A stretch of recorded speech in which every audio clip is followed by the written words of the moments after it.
Bonjour à toutes et à tous, et si vous nous rejoignez, vous êtes sur la télé du Salon diffusée depuis Montreuil. C'est l'heure du Social Club, l'émission où on place la littérature jeunesse en plein cœur de la société. Je retrouve comme tous les jours Sylvie Vassalo, la directrice du Salon. Bonjour Sylvie. Bonjour. Hâte du week-end? Oui, j'ai hâte du week-end comme toujours, mais surtout je vais profiter du moment présent et nous sommes à la nocturne du Salon du Livre et de la Presse Jeunesse. Et ce soir, sous toutes ses formes, nous allons célébrer le projet Illustrer le Grand Paris. Sylvie, tu viens de le dire, on est ensemble aujourd'hui aussi pour une émission spéciale sur le Grand Paris Express. Ce projet, c'est 200 km de nouvelles lignes de métro qui ne passent pas par Paris et 68 nouvelles stations. Le salon s'est associé au projet pour faire illustrer par des artistes, notamment jeunesse, les arrêts de métro. Et notre émission du jour s'appelle Habiller ou habiter. Qu'est-ce que ça nous dit ?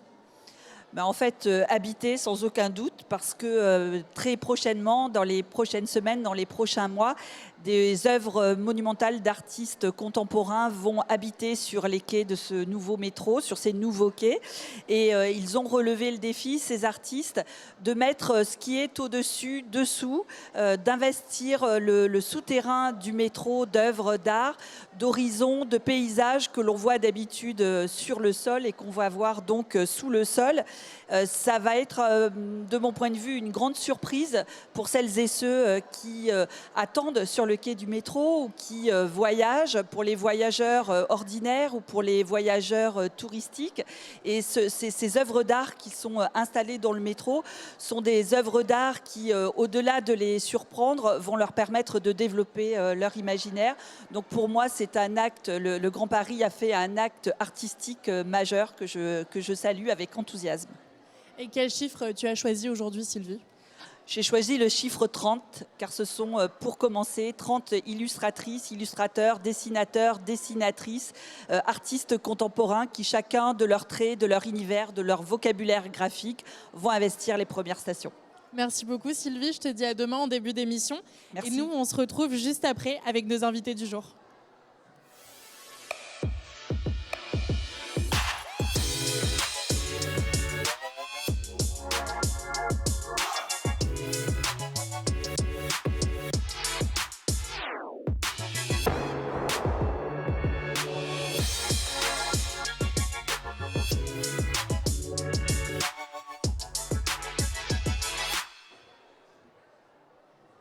Nos invités aujourd'hui ont toutes et tous joué un rôle dans ce projet de faire illustrer les nouvelles stations de métro.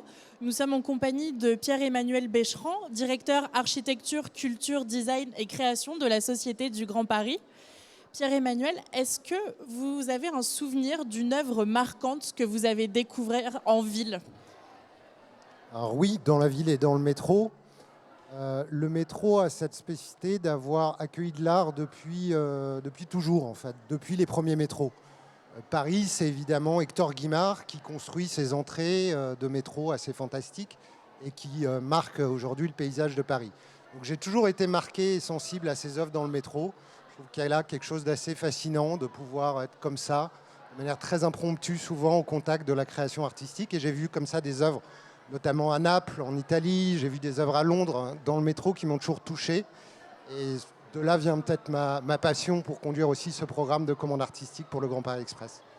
Merci Pierre-Emmanuel Becheran. Anne Richard, vous êtes fondatrice de Hey Modern Art et Pop Culture et commissaire d'exposition de toutes les expositions de Hey. Vous êtes aussi membre du jury du projet Illustrer le Grand Paris. Vous, Anne, est-ce que vous avez un souvenir fort d'une découverte d'œuvres dans l'espace urbain ? Oui, bien sûr. Bonjour déjà, bonjour à tous. Bonjour. Oui, moi j'étais au tout début des années 80 à Londres. C'était mon premier voyage là-bas. Et en sortant d'un bus, c'est une ville très très étendue. Et donc c'était très très loin du centre-ville. Et je suis descendue du bus et j'ai vu une boîte aux lettres qui était totalement recouverte de ce que je ne savais pas que c'était et qu'on connaît bien aujourd'hui, qui s'appelle le tag. C'était le début des années 80 et ça surgissait depuis les années 70 à New York. Mais par contre, en Europe, on était très très ignorants de ça. Et c'est une énergie qui m'a marquée à tout jamais, j'ai envie de dire. Voilà, c'est la première qui m'a marquée, puisque évidemment, on a tous vu Ernest Pignon-Ernest dans la rue à Paris, notamment dans les années 70. Mais cette énergie-là, qui était purement urbaine et qui était faite pour être totalement cryptique, je veux dire au début, c'était un vrai surgissement. Ouais. Un surgissement, merci Anne. Cathy Coupry, vous êtes artiste, plasticienne, mais aussi autrice et illustratrice. Vous avez publié beaucoup d'ouvrages pour la jeunesse et vous êtes enseignante à l'École nationale des arts décoratifs de Paris, l'ENSAD. Et puis, vous faites partie des artistes à avoir illustré une des nouvelles stations. On va y revenir. Vous, quel est votre souvenir marquant de l'art qui surgit en ville ? Bonjour, je n'ai pas fini encore mon travail pour ce qui est du Grand Paris. Je suis en plein milieu. Mais le premier souvenir auquel j'ai pensé tout à l'heure, c'est le moment où en fait, il y a eu toutes les sculptures d'Ousmane Sow, le grand artiste sénégalais, sur le Pont Neuf, partout. Et voilà, c'était tellement décalé de les voir là et de les voir parmi nous, en fait. Et c'est ça que j'ai beaucoup aimé, en fait, qu'elles soient parmi les êtres et qu'elles soient presque vivantes sur le pont. C'était vraiment génial. Merci. Nous sommes enfin avec Karim Bouamrane. Vous êtes maire de Saint-Ouen-sur-Seine et vice-présidente de la Seine-Saint-Denis en charge de la culture. Quelle œuvre découverte dans l'espace urbain vous reste en mémoire ? Bonjour, merci pour cette invitation. Moi, c'est surtout une œuvre qui a surgi dans ma ville, dans ma vie, quand j'étais jeune collégien en 6e. Et à l'époque, l'espace public n'était pas pris d'assaut par les œuvres culturelles. Et on découvrait l'art grâce à la littérature. Et je me souviens, j'étais en 6e et ma sœur était en 4e et j'ai pu découvrir vraiment une œuvre qui m'a marqué à vie. C'est Jeune fille à la fenêtre de Dali, 1925. Et j'ai tout de suite fait le lien avec la chanson de Jacques Brel, Les Fenêtres, la fameuse chanson des fenêtres. Et à cette époque, je souffrais d'enclavement, de fermeture. Et cette notion de fenêtre, cette notion de perspective, c'était un goût à la liberté, à la mise en perspective qui a façonné une partie de mon parcours. Merci Karim. On parle aujourd'hui du projet du Grand Paris Express, on l'a dit. Pierre-Emmanuel Becheran, racontez-nous comment est née cette idée inédite. Quelle est la genèse de ce projet ? Alors, ce projet, c'est d'abord évidemment un projet de métro, un projet de transport public. L'idée et la raison d'être du projet, c'est d'améliorer la vie des gens, de faire que les gens circulent plus vite en Ile-de-France, circulent plus vite surtout de banlieue à banlieue, des territoires qui ne sont pas les territoires du centre mais de la périphérie, et que ces déplacements soient plus pratiques, plus fluides.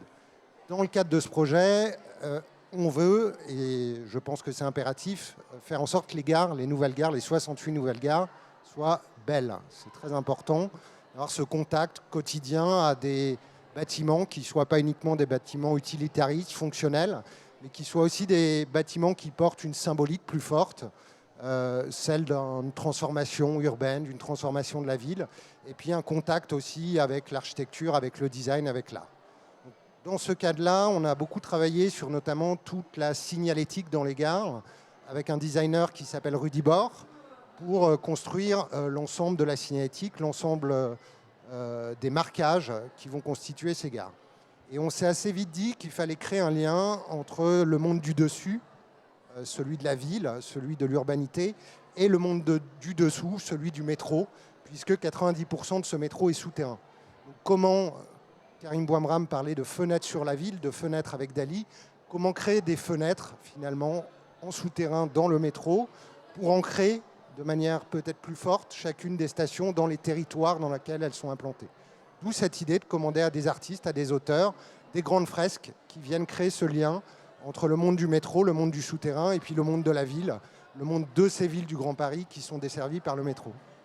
Et puis, il y a eu une sélection artistique. Sylvie Vassallo, qui était là au début de l'émission avec nous, était membre du jury. Anne Richard, vous aussi, vous faisiez partie de ce comité artistique. Comment ça s'est passé, cette sélection ? Comment vous avez réfléchi aux artistes qui allaient illustrer les stations ? Il y a un process qui est au départ très figé, forcément. C'est d'abord l'appel à projet, donc tous les artistes qui ont la chance, ou les auteurs qui ont la chance d'en entendre parler, peuvent candidater. Donc nous, en tant que jury, on a reçu je ne sais plus combien de dossiers. On était à plus de 1200 dossiers, je crois, au départ. Donc il y a eu cette masse de dossiers, donc c'était formidable. Et ça a été réparti, enfin on a reçu tous les dossiers et on a défriché tous les dossiers. Et puis après, malheureusement, vous savez, c'est comme un oignon en fait qu'on pile. Donc on enlève les couches, on élimine, on discute beaucoup entre nous. Et puis on échange beaucoup, on était peu d'accord. Donc c'était très intéressant d'un point de vue humain. Voilà, il y a des échanges très profonds, parce que l'art et le dessin, ça amène ça. Et puis ensuite, c'est une histoire de production, c'est-à-dire que chacun des jurys a choisi les artistes, auteurs qu'il désirait suivre. Et puis après, c'est de l'échange, de la communication. Je dirais pas, c'est pas de la médiation, on n'est pas sur un territoire où on tente de se convaincre les uns les autres, mais plutôt dans un territoire de compréhension où on essaye de pénétrer ce qui va porter le plus de valeur en termes de sens, aussi bien à l'intérieur du projet dès sa création que quand la graine va éclore dehors. Voilà. Donc c'est en même temps très cadré et en même temps c'est à nous de créer la liberté en fait qu'il y a dedans d'un point de vue intrinsèque. Voilà. Je ne sais pas si j'ai répondu. Tout à fait, on reviendra tout à l'heure sur le processus créatif des artistes qui ont fait les stations, les nouvelles stations, qui ont créé les illustrations avec Cathy Coupry. Juste avant, Karim Bouamran, vous êtes président du conseil de surveillance de la Société du Grand Paris. Quel regard vous portez sur ce projet que vous avez suivi de près ?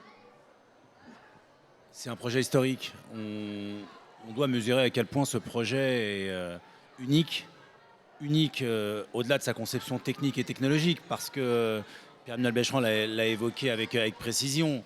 C'est un projet sur le plan philosophique qui revoit totalement, mais vraiment totalement, l'essence même d'une partie de notre histoire, à savoir l'hypercentralisation jacobine. Là, on a un rééquilibrage total entre toutes les périphéries et les hypercentres. Et le message qui est envoyé sur le plan philosophique, sur le plan politique au sens noble du terme, est extrêmement important. C'est aujourd'hui, tous les territoires, quel que soit son rapport avec la religion, quelle que soit son origine sociale, quelle que soit son orientation sexuelle, quel que soit son phénotype, a le droit à une mobilité sérieuse à la hauteur de notre ambition républicaine. Donc ça, c'est le premier point.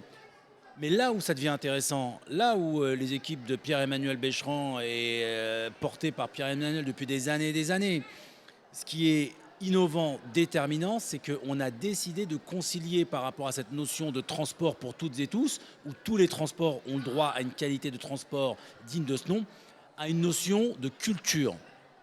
Parce que la culture, c'est synonyme d'émancipation, c'est synonyme de liberté, c'est synonyme de fierté, c'est synonyme de reconnaissance. Et en plus de l'aspect culturel, et c'est là où ça devient intéressant, c'est qu'on a adossé un élément qui est le beau.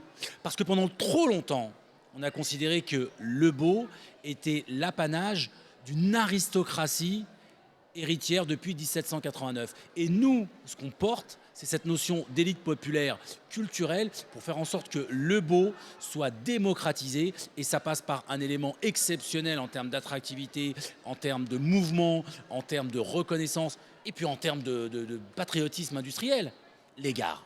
Et là, c'est exceptionnel, et c'est la raison pour laquelle on a reçu le prix Veronica Runge à Boston, à Harvard, qui est une récompense exceptionnelle pour le savoir-faire français. Et ce n'est pas une parole convenue, c'est que ce qu'on porte avec les artistes, avec les professionnels et les actrices de la culture, les acteurs de la culture, c'est une démarche innovante. Le beau pour tous, et le beau comme moyen de, mais comme finalité. On reparlera de ce que le beau change dans la façon d'habiter la ville. Cathy Coupry, vous faisiez partie, vous êtes encore en train de travailler sur ce projet, vous faites partie des artistes qui ont répondu à l'appel à candidature, à cette commande. Comment ça s'est passé et qu'est-ce que ça change quand on travaille sur commande ?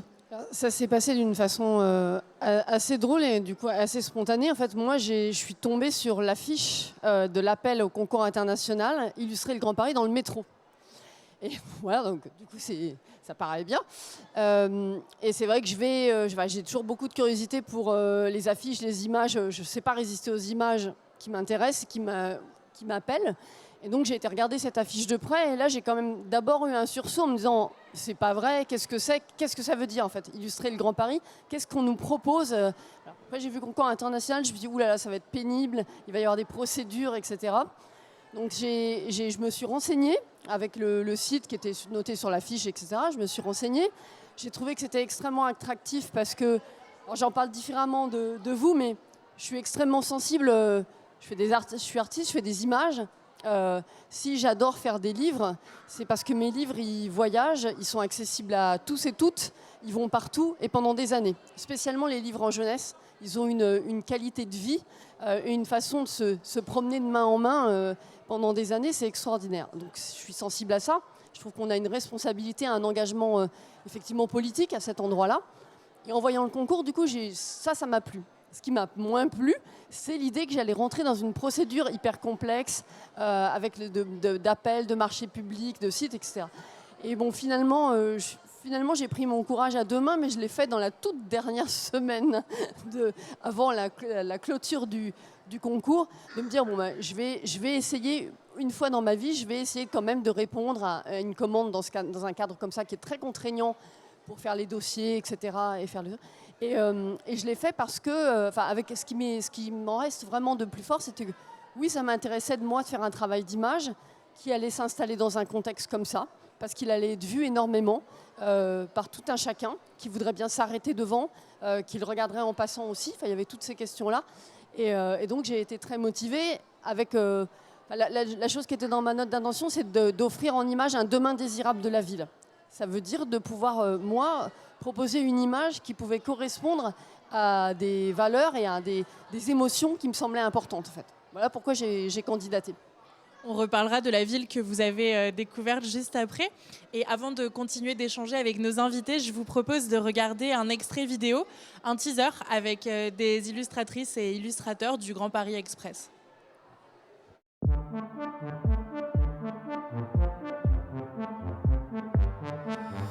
Pour moi, c'est primordial de mettre de l'illustration en fait, dans l'espace public pour donner à voir ailleurs. Je trouve ça vraiment important qu'on puisse être englobé par les images. L'idée, c'est que ça devienne quelque chose qui fasse partie du quotidien, peut-être des gens qui passeront là tous les jours. Une initiative comme celle-là, je souhaite qu'elle inspire d'autres projets de cet ordre-là.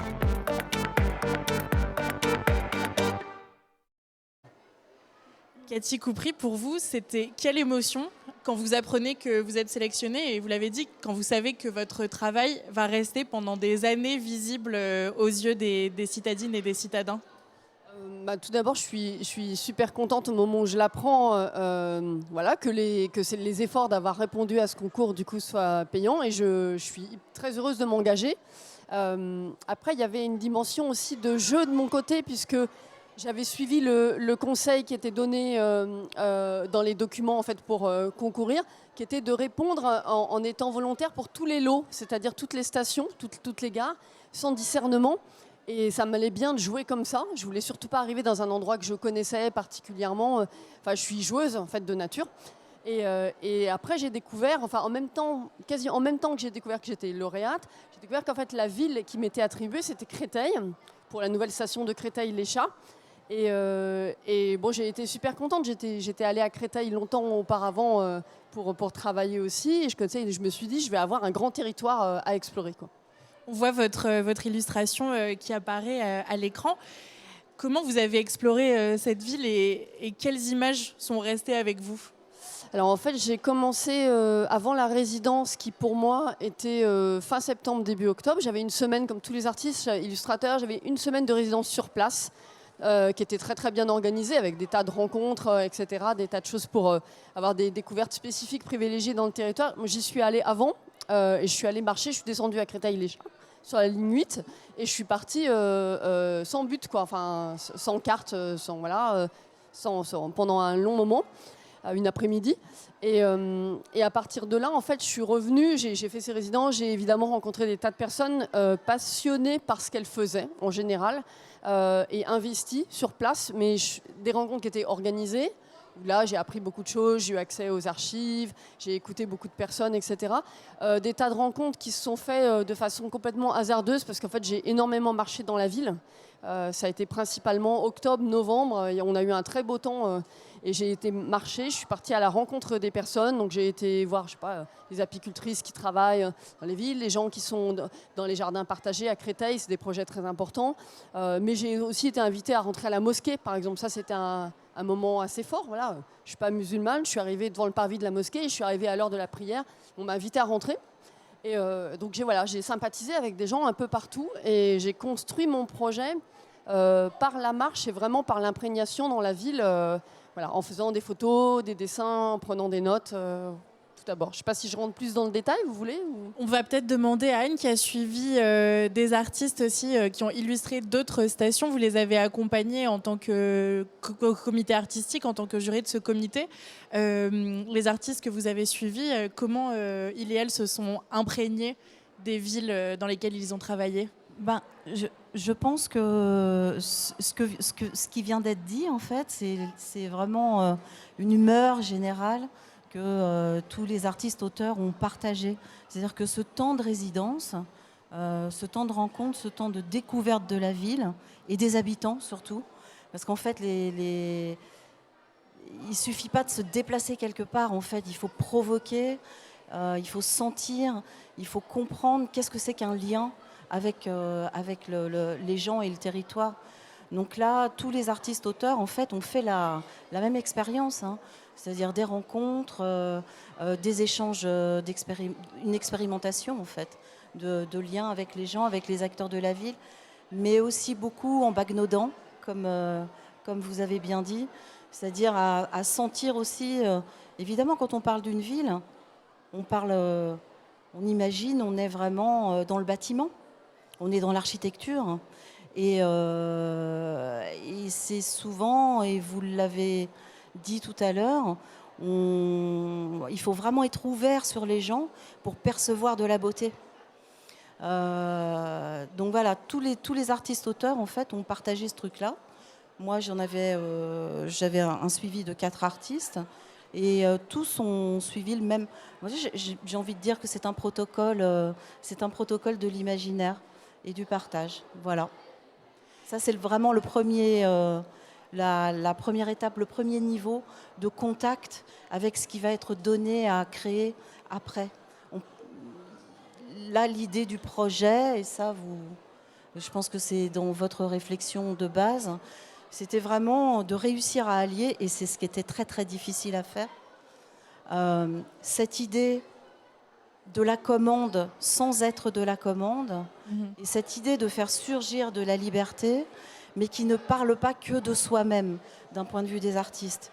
Et ça, ces deux pôles-là, pour réussir à les faire se rencontrer, c'est vraiment là que se loge la complexité de la créativité du projet. Oui, je pense que c'est tout l'intérêt aussi de travailler avec des artistes, avec des auteurs dans un projet de métro, qui est un projet de la rationalité. Construire ce métro, c'est un travail remarquable d'ingénierie, remarquable avec les architectes, un travail de grande précision, avec des process très établis pour le construire. Et je trouve l'idée de faire surgir, comme vous le dites Anne, de la liberté, à un moment de la sensibilité, de la subjectivité, voire de l'irrationalité dans ce monde très complexe qu'est le métro est particulièrement intéressant. L'autre idée aussi, et ce qu'on peut dire, c'est par rapport aux imaginaires de la ville et globalement du Grand Paris. Derrière cette commande, il y a aussi l'idée de créer une image du Grand Paris qui n'existe pas aujourd'hui vraiment. Quand vous demandez aux gens quels sont les monuments du Grand Paris, qu'est-ce qui incarne le Grand Paris, les réponses sont souvent difficiles à avoir, en particulier quand vous vous adressez à des touristes internationaux. Et je pense que cette commande vient aussi contribuer, ce n'est pas le seul vecteur, mais c'en est un, à créer cet imaginaire du Grand Paris, à créer des cartes postales finalement du Grand Paris et à créer une nouvelle vision de la ville qui est faite de l'ensemble de ces illustrations. Et puis, illustrer le Grand Paris, c'est bien sûr convoquer un imaginaire, c'est un travail artistique, un parcours dans la ville, mais c'était aussi un défi technique, j'imagine, de passer de l'illustration à la station de métro. Il y a un travail de mise à échelle, d'impression. Comment ça s'est passé, ce challenge technique? Alors oui, pour les auteurs et les artistes qui sont avec nous, je dirais que le premier défi, c'est le défi de l'échelle, de travailler sur des formats qui sont quand même des formats de grande échelle, puisqu'on est à peu près sur plus de 50 mètres carrés de fresques à créer sur chacune de ces gares. Et là, quand vous êtes avec des auteurs qui ont l'habitude de travailler dans des livres, dans le format du papier qui est celui de la page du livre, c'est vrai qu'il y a ce travail de passer à la grande échelle dans des gares où les gens aussi sont des gens en mouvement. On n'est pas dans un musée, on n'est pas dans un centre d'art, on est face à des flux du quotidien. Donc il y a cet enjeu aussi de capter l'attention des gens, de capter aussi l'attention des gens qui resteront dans les trains, puisque ces illustrations seront également visibles à travers des fenêtres des trains. Et donc il y a tout un jeu, tout un art du mouvement aussi à construire avec ce projet. Il y avait cette idée, pardon. Il y avait cette idée aussi de réussir à faire se parler, à faire exister en fait un travail qui se fasse face. C'est-à-dire qu'il faut imaginer qu'il y a deux quais. Donc comment est-ce qu'on emporte les gens dans une histoire qu'ils n'ont pas choisie, mais c'est tout l'objet de ce dont vous parliez tout à l'heure, c'est-à-dire d'une proposition artistique d'un surgissement, de l'inattendu. Donc il y a vraiment ce sens aussi de l'histoire et de la narrativité, parce qu'il ne faut pas oublier que là, on n'est pas avec des artistes d'art contemporain stricto sensu. On est avec des gens qui travaillent au service d'histoires, qui sont les leurs ou pas. Mais il y a cette notion de narrativité qui est extrêmement importante. Et comment exprimer ça sans fatiguer les gens, en les captant quand même, dans un endroit où ils peuvent tout d'un coup avoir le temps de s'arrêter ou pas. En fait, il y a beaucoup d'impondérables. Mais ce qui n'est pas impondérable, c'est le fait que le métro, c'est quand même le synonyme de métro boulot dodo. Et qu'à un moment donné, proposer une surprise, une rencontre, on vit quand même tous dans un monde où la rencontre se transforme, en tout cas la nature de la rencontre se transforme. Mais par contre, l'objet, enfin l'espace public est un lieu qui est le lieu du commun. C'est très familier en fait ce que je dis, mais d'un point de vue artistique, c'est très rare. Et c'est ce que vous disiez tout à l'heure. Et donc il y a cette idée d'échelle qui est très compliquée à appréhender, mais il y a aussi cette idée de cette nature du partage dont les artistes-auteurs n'avaient pas l'habitude. Et ça, c'était aussi le cœur, le moteur de la créativité du projet en construction, quoi. Vous avez parlé de narration, d'histoire. Karim Bouamran, c'est important que les citoyennes et les citoyens se reconnaissent dans les histoires qu'on leur propose, s'y retrouvent, notamment lorsqu'on voit que parfois une colère, un trop-plein s'exprime dans l'espace public. Pourquoi c'est important de leur ramener des histoires dans lesquelles se retrouver ? On a parlé de la notion d'émotion, on a parlé de convoquer un imaginaire. Je reste convaincu que ces gares doivent donner la possibilité pour les habitantes et les habitants de se retrouver au travers d'une identité commune qui est à la fois singulière mais en même temps commune, parce qu'on parle de tout un espace métropolitain. Et aujourd'hui, vous avez évoqué le territoire cristolien, Créteil, l'Est de Paris. Ça n'a rien à voir en termes d'histoire que le fin fond du 78, que le nord de Paris avec son histoire, ou le sud de Paris. Donc l'enjeu, et par rapport à votre question, l'expression, on va dire, sentimentale, l'expression tout court des habitants et des habitantes au regard de ce qui est proposé, c'est qu'il y ait une adéquation totale entre leur histoire et le produit culturel, la création culturelle qui s'exprime, et en même temps qu'il y ait une homogénéité dans toute la métropole. C'était ça le principal enjeu. Et cette équation a plusieurs inconnus, c'est singularité, identité, avec identité commune métropolitaine qui donne un élément important, et ça, je veux vraiment appuyer sur ce point, c'est le sentiment de fierté. C'est important ça. C'est important parce qu'on parle d'expression, on parle de rapport avec l'espace public, on parle de beau, mais qui dit fierté dit inclusion, qui dit inclusion dit liberté, dit égalité, dit fraternité, dit sororité. Et c'est là où cet enjeu des 68 gares, la place de la culture au travers de 68 gares, ce n'est pas une question de cosmétique ou une question de superposition de l'outil culturel. Ça ne marche pas, ça ne fonctionne plus. Ça, c'est du gadget, c'est une gadgetisation. C'est super, on envoie 70 millions de commandes publiques pour l'art. Ok, très bien. Au niveau du département, on a convoqué 50 millions sur le plan pluriannuel d'investissement.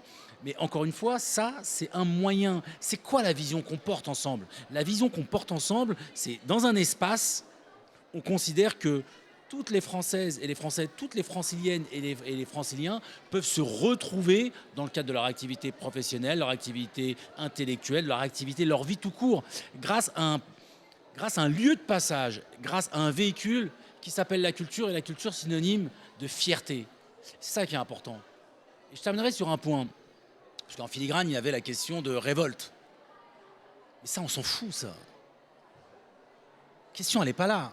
La question, c'est comment la culture est source de paix, comment la culture est source d'amour, comment la culture est source de ciment de la République. Et c'est là où notre projet il est fondamental. C'est là où ce que vous décrivez sur les... combien de dossiers on a eu? 1000 1200, oui. 1200. Ça signifie que derrière, on suscite de l'espoir, on suscite de l'espérance. À un moment où l'anxiété est la valeur la plus partagée, à un moment où vous discutez avec des responsables politiques, des responsables culturels, des responsables économiques, et la réponse qu'ils vous formulent, c'est « on va droit dans le mur ». Là, le projet qu'on envoie, c'est « on va pas droit dans le mur ». Nous sommes la solution. C'est pour ça que c'est important. C'est pour ça que ce projet des 68 gares, avec le projet Tandem, avec j'ai envie de dire, c'est même pas les ambassadrices et les ambassadeurs, parce que ce serait galvauder votre rôle. Parce qu'ils ont une responsabilité, on a une responsabilité de donner un maximum d'espérance et d'espoir au travers de ce projet. Pour vous, Cathy Coupry, en tant qu'artiste, c'est raconter des histoires, c'est véhicule d'espoir. Pourquoi on raconte des histoires dans l'espace public ? Alors même avant d'être des histoires, moi je suis quand même aussi plasticienne. C'est vrai que je pense profondément à la valeur d'une image, à la façon dont on peut se projeter dans une image, dont elle résonne en nous, dont on la garde en mémoire. C'est évidemment une bonne surprise au départ quand on la découvre, mais il y a un enjeu autour de, avant même de partir dans un récit qui est les images ensemble. Moi j'en ai 12 en l'occurrence dans ma garde, donc effectivement il y avait un jeu par rapport à tout ce que j'ai en tête, tout ce que j'imagine, toutes les images que je fantasme au moment où je commence à dessiner, à créer, comment je choisis ces 12. Donc moi aussi j'ai eu un gros choix à faire après. Et elles racontent quelque chose ensemble, mais déjà chacune en fait, elle porte la question du beau effectivement. Alors c'est vrai que je ne le dis pas avec les mêmes mots, mais pour moi c'est essentiel en fait d'offrir des images qui sont aussi... les images, ça apprend à voir. Enfin, quand on fait des livres pour les enfants par exemple, on est hyper sensible au fait qu'on va mettre des tas de niveaux dans nos images. Il y a des petites histoires, il y a des choses qu'on voit en premier, il y a ce qu'on voit derrière, il y a les trucs qui sont en tout petit, qu'on verra peut-être après, etc. Et on apprend à voir. Apprendre à voir, à regarder les images et à les lire aussi, parce que ça se lit comme un langage, j'estime. Ça fait des adultes qui ne sont pas dupes des images qu'ils regardent. Donc ça, c'est en matière de responsabilité, ça effectivement, je pense que c'est pas mince. Donc il y a tout ce rapport et qui était super intéressant, on en parlait tout à l'heure, à la façon dont on va regarder ces images. Et il y a toutes les distances qu'il va y avoir, le fait qu'elles sont en mouvement et qu'elles sont fixes, qu'on peut les regarder en passant quand on reste dans le métro et qu'on va ailleurs, mais qu'on peut aussi mettre son nez dessus, dont on va pouvoir, pour toutes les personnes qui habitent par exemple Créteil ou qui vont y habiter, elles vont être en face de ces images possiblement tous les jours. Donc moi j'ai essayé de beaucoup réfléchir à comment est-ce qu'on peut avoir un plaisir, parce que c'est aussi une affaire de plaisir, on parlait d'espoir, mais c'est aussi un vrai plaisir d'aller voir des couleurs, d'aller voir une matière, de tout d'un coup reconnaître un truc que peut-être on n'a pas bien vu la première fois, etc. Il y a tout ce rapport de voisinage qui est censé durer plusieurs années, n'est-ce pas, dans le cadre de nos illustrations sur les gares. Et ça, c'est hyper important, en fait, d'offrir cette espèce de temps de contemplation, d'arrêt aussi. Ça, je trouve ça bien. Et après, effectivement, elle raconte une histoire, les 12, et ces histoires, je les calais sur mes parcours à pied et comment on se déplace dans la ville. Donc normalement, je me dis que je suis comme les autres, c'est-à-dire qu'on a tous des images mentales qui viennent quand on se promène. Et les images deviennent des éléments de mémoire, quoi, des clichés qu'on a en tête. Et tout ça, ça reconstitue des parcours. Donc les personnes vont être amenées à reconnaître et à faire des parcours comme... Enfin, j'ai fait, moi, des parcours qui sont ceux des autres. Les autres vont faire des parcours qui sont le mien. Et donc ça, c'est un jeu de communauté qui me plaît beaucoup aussi. Dans le défilé des images. Et comme c'est deux quais, comme vous disiez, les images se font face, mais dans un ordre qui est celui-ci. Voilà. Donc on fait aussi une boucle avec des tas de parcours potentiels. Et ça m'intéressait aussi beaucoup comme challenge pour construire une narration qui n'a rien à voir avec celle du livre, effectivement. Sachant que tout le réseau lui-même sera aussi un grand parcours. Il y a cette commande dans le champ de l'illustration, il y a aussi les commandes dans le champ de l'art contemporain, qui sont là plutôt dans les émergences des gares ou dans les grandes descentes d'escaliers mécaniques des gares, où on a aussi invité des artistes. Moi, ce que je trouve assez fantastique, c'est que demain, finalement, ce métro, ces 68 gares, c'est aussi une collection d'art, d'illustration. Et il faut qu'on travaille tous collectivement à cette idée aussi de se dire que demain, on pourrait faire de ce métro une nouvelle destination culturelle et touristique pour le Grand Paris. Et je pense que ça, c'est vraiment une idée qu'il faut qu'on arrive à porter. Ces gares, on pourra les visiter demain comme un musée où, au lieu de passer d'une salle à une autre du musée, on passera d'une gare à une autre par le métro. Et je veux bien rajouter quelque chose, c'est ce que j'aime bien dans cette idée-là. Effectivement, du coup, ça constitue un grand parcours. Et c'est qu'à chaque fois, du coup, chaque endroit, non seulement tous les lieux se valent, et ils ont la même qualité, mais c'est toujours associé l'identité d'une ville à une singularité, puisque c'est 3 singularités. Celle de l'architecte, évidemment, qu'on pourrait mettre en premier, je pense. Celle de l'artiste dans l'art contemporain, c'est-à-dire l'artiste qui va investir un des espaces, et celle des artistes, illustrateurs et illustratrices qui sont sur les quais. Donc c'est que de la singularité associée à des lieux pour construire des identités. Ça, je trouve ça un assez beau message, en fait. C'est un sujet extrêmement riche, mais malheureusement, c'est la fin de notre émission pour aujourd'hui. Juste avant de se quitter, je vous propose de retrouver Beatrice Alemagna, qui est la Grande Ourse 2023, et qui nous offre un petit bout de son univers. On se retrouve juste après.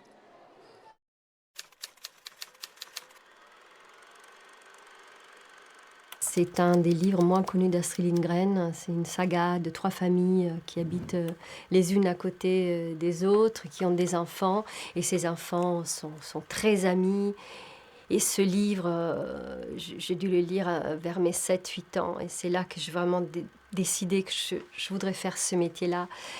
Parce que c'est un livre qui respire toute la magie de l'enfance. En fait, il y a cette langue d'Astrid Lindgren qui est incroyable, qui est pleine de joie de vivre, en fait, et qui sent la terre, parce que ces enfants sont toujours en train de gambader dans la campagne, de jouer entre eux. Puis il y a une odeur d'enfance dans ce livre-là. Il y a une odeur de magie qui m'a fait penser que je rêverais de faire ça. Après, il y a d'autres auteurs comme Gianni Rodari, bien sûr, par exemple. Mais ce livre-là, vraiment, il a ancré en moi un désir profond de créer des mondes comme ça.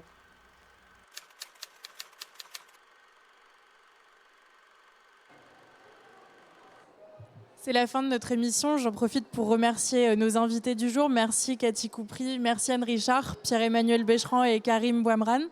Si le sujet qu'on a abordé aujourd'hui vous intéresse, je vous conseille l'exposition Métro, le Grand Paris en mouvement jusqu'au 2 juin à la Cité de l'Architecture, avec le travail d'une dizaine d'illustrateurs et illustratrices du Grand Paris. Et retrouvez-nous sur slpjplus.tv avec par exemple le programme Le Grand Paris du bout des doigts sur les artistes du Grand Paris. Et nous, on se donne rendez-vous demain sur le même plateau à 18h pour une discussion autour de la relation parent-enfant, le livre en famille dans le Social Club. Et ce soir à 19h, c'est Margot Léridon qui vous reçoit au live. Belle soirée et à demain.